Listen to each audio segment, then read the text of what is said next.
Hello guys, সব কেমন আছো? আশা করছি ভালো আছো। আমরা আবার নতুন ভিডিও নিয়ে এসেছি। ভিডিওটা কেউ স্কিপ করবে না, স্কিপ না করে পুরো ভিডিওটা দেখবে। আশা করছি ভিডিওটা ভালো লাগবে তোমাদের। আমরা ভিডিও বানিয়েছি, আজকে রেসিপি হলো বাঁধাকপি দিয়ে আর ডিম দিয়ে রেসিপি। এটা বড়া বানাবো, তারপর একটা ভালো বানাবো। ভিডিওটাও ভালো লাগবে তোমাদের। আমার রান্নাটা খুব খেতে ভালো, আমরা বানিয়ে খেয়েছি। তোমাদের যদি ভালো লাগে তাহলে তোমরা বানিয়ে খেতে পারো, খুব সুন্দর হবে। তার কারণ তোমরা এটা বানিয়ে খেতে পারো, আমরা তো বানিয়ে খেয়েছি, খুব সুন্দর লাগছিল। ভাবছিলাম ভালো লাগবে না, তবে খুব ভালো হয়েছে বানানো, খেতে খুব সুস্বাদু হয়েছে, খেতে খুব সুন্দর হয়েছে। তোমরা বানিয়ে খেতে পারো, পুরো ভিডিওটা দেখবে, আশা করছি তোমাদের ভালো লাগবে। আমি বাঁধাকপিটা পাতলা পাতলা করে কেটে নিলাম, তারপর কাঁচা লঙ্কা কেটে নিলাম, কাঁচা পেঁয়াজ কেটে নিলাম। একদম তোমরা ছোট ছোট করে কাটবে। আর ভিডিওতে তোমার উপকরণ লাগবে বাঁধাকপি, কাঁচা লঙ্কা, কাঁচা পেঁয়াজ, সরিষার তেল, ডিম লাগবে, ধনিয়া পাতা, টমেটো লাগবে। তোমাদের খুব ভালো লাগবে, দেখবে, বানাবে, তোমরা বানিয়ে খাবে, বাড়িতে বানিয়ে ফ্যামিলিকে খাওয়াবে, খুব সুন্দর হবে। আমি বানিয়েছি, আমার বাড়ির ফ্যামিলিকে খাইয়েছি, খুব সুন্দর হয়েছে বলছিল সবাই। তোমরা বানাবে, খাওয়াবে, মন ভালো হয়ে যাবে, দেখবে খাবারটা বানিয়ে খাওয়ালে খুব সুন্দর হয়ে যাবে। কিন্তু মনে হবে হালকা জিনিসের ভিতর কি আর লাগবে খেতে, কিন্তু না, খুব সুন্দর। ধনিয়ার পাতা কুচি কুচি করে আমি কেটে নিয়েছি, বাঁধাকপিটা ভালোভাবে ধুয়ে নিয়েছি, তারপর একটা ডিম দিয়ে দিলাম। তোমরা পরিমাণ মতো দেবে, আমার অল্প বাঁধাকপি, সেই জন্য আমি একটা ডিম দিয়েছি। তোমরা চাইলে বেশি দিতে পারো, তবে একটা খেয়াল রাখবে, বাঁধাকপির সঙ্গে ডিমটা ঠিক পরিমাণ দেবা। পরিমাণ না দিলে ভালো লাগবে না, মিক্স খাবে না, অথবা দেখতে ভালো লাগবে না। তোমরা একদম ভালোভাবে মিক্স করে নেবে বাঁধাকপির সঙ্গে আর ডিমের সঙ্গে, ভালোভাবে বানিয়ে একদম মিক্স করে দেখবে পাতলা হয়ে যাবে, লাড়তে খুব সুন্দর লাগবে। তোমরা নর্মাল ফ্রিজে রাখতে পারো, কিংবা তোমরা ফ্রিজে না রাখলে এমনি আধ ঘন্টা রেখে দেবা, খুব সুন্দর হবে, তাহলে ফ্যাটটা ভালো হবে। তারপর আমি প্যান বসিয়ে দিলাম গ্যাসে, তেল দিয়ে দিলাম, তেলটা এবার গরম হবে, ভালোভাবে তোমরা তেলটা হিট করে নেবে।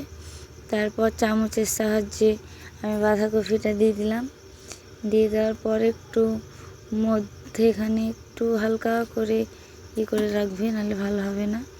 এটার ভিতর আমি এবার ডিম ভাঙবো, ডিম ভাঙিয়ে দেবো, আর মধ্যেটা তোমরা খুব সুন্দরভাবে করে নেবে। আমিও করে নিয়েছি, দেখতেই পাচ্ছ তোমরা ভিডিওতে। তোমরা পরিমাণ মতো দেবে, মাথায় রাখবে, নাহলে কিন্তু ভালো হবে না, ভেঙে যেতে পারে, আর ভেঙে গেলে ভালো লাগবে না। মধ্যে দেখলে আমরা ভিডিওতে তোমরা দেখতে পাবে, আমি এটার মধ্যে জায়গা করে নিলাম মধ্যখানে। এবার এটাতে আমি ডিম ভাঙবো, ডিম ভাঙার পর আমি ভালোভাবে মধ্যখানে দিব, আশেপাশে ছড়াবে না, খুব সুন্দরভাবে আমি দিয়ে দিলাম। তারপর তোমরা হালকা লবণ ছিটিয়ে দিবে, ওটা তারপর একটু ঢেকে দিতে পারো, যার ইচ্ছা হবে ঢাকবে, যার ইচ্ছা হবে না সে ঢাকবে না, কিছুক্ষণ রাখবে। একদম স্লো গ্যাসে বসে রাখবে। স্লো গ্যাসে বসে রাখার পর ওটা একটু উল্টে পাল্টে ভালোভাবে ভেজে নেবে। ভালোভাবে ভাজার পর আর একটু ঢেকে রাখতে পারো, ওটা ফ্লেভারটা খুব সুন্দর আসবে। তোমরা অবশ্যই করে গোলমরিচের গুঁড়োটা দিবে, খুব সুন্দর হবে তাহলে। তারপর আমি ভেজে নিলাম, ভেজে নেওয়ার পরে একদম ভালোভাবে লাল লাল করে ভেজে নেবে। দেখতেই পাচ্ছ এটা বাঁধাকপি আর ডিমের, এটা মনে হবে না তোমাদের, খুব সুন্দর হবে।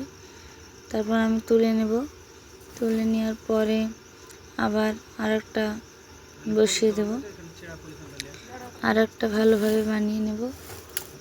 বানিয়ে নেওয়ার পরে তোমার আবার মধ্যখানে ভালোভাবে যেরকম প্রথমে করলাম একটু বেশি করে বাঁধাকপির ওটা স্মাইলটা দেওয়ার পর মধ্যখানে একটু বিছিয়ে ভালোভাবে, আর অবশ্যই তোমরা পরিমাণ মাপটা বজায় রাখবে, নাহলে ভালো লাগবে না, মিক্সও খাবে না। আমি আবার আর একটা বানিয়ে নিলাম, তোমরা দেখতেই পাচ্ছ ভিডিওর মধ্যে। ডিম দিয়ে দিলাম, হালকা লবণ দিয়ে দিলাম, কেউ চাইলে হালকা কাঁচা লঙ্কা কুচিয়েও তোমরা দিতে পারো, আমি দিয়ে দিয়েছি দেখতেই পাচ্ছ হালকা কাঁচা লঙ্কা কুচি। তারপর তুলে নিচ্ছি, তোমরা দেখতে পাচ্ছ আমি আবার উল্টিয়ে দিলাম, উল্টিয়ে পাল্টিয়ে লাল লাল করে ভাজবে, না ভাজলে ভালো লাগবে না। আর একবারে তোমরা বেশি করে সরিষার তেল দিবে না, হালকা হালকা করে দিবে, প্রথমে একবার দিবে তারপর সাইড দিয়ে আবার একবার দিয়ে দিবে, তাহলে খুব সুন্দর হবে, নাহলে ভালো হবে না।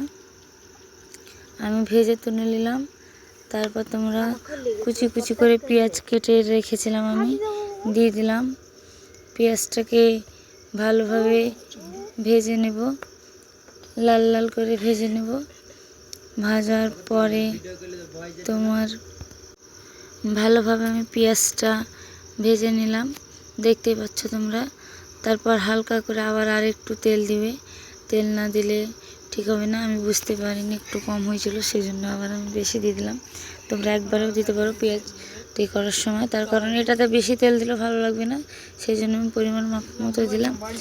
তারপর টমেটো কুচি দিয়ে দিলাম, টমেটো কুচি দেওয়ার পর একটু ভালোভাবে নেড়ে নেবে। তারপরে দেখতে পাচ্ছ আমি টমেটো কুচি দিয়ে দিলাম। তারপরে তোমার একটু হালকা জল দেবে, জল দেওয়ার পরে একটু ভালোভাবে নাড়াচাড়া করে নেবে, নাড়াচাড়া করার পরে একটু রেখে দিবে 2 মিনিট মতো। তারপর যখন ভালোভাবে টমেটোটা গলে গলে যাবে বুঝতে পারছো, তারপর আদা বাটা দিয়ে দিবে, তারপর রসুন বাটা, জিরে বাটা, আমি দেখতে পাচ্ছ আমি দিতে লেগেছি, আমি আদা বাটা দিয়ে দিলাম, আদা রসুন বাটা। এবার ওর মধ্যে আমি দিয়ে দেবো লবণ, হালকা পরিমাপ মতো দেবে, লবণ দিয়ে দিলাম। এবার দেখতে পাচ্ছ ওটা কিন্তু আমার জল দিয়েছিলাম ফুরিয়ে গেছে জলটা, তেল তেল ভাব হচ্ছে, তেলগুলো বেরিয়ে যাচ্ছে। এবার ওর মধ্যে আমি হলুদ দিয়ে দিলাম, এবার ওর মধ্যে আমি লঙ্কা গুঁড়ো দিয়ে দিয়েছি, স্কিপ করে গেছি।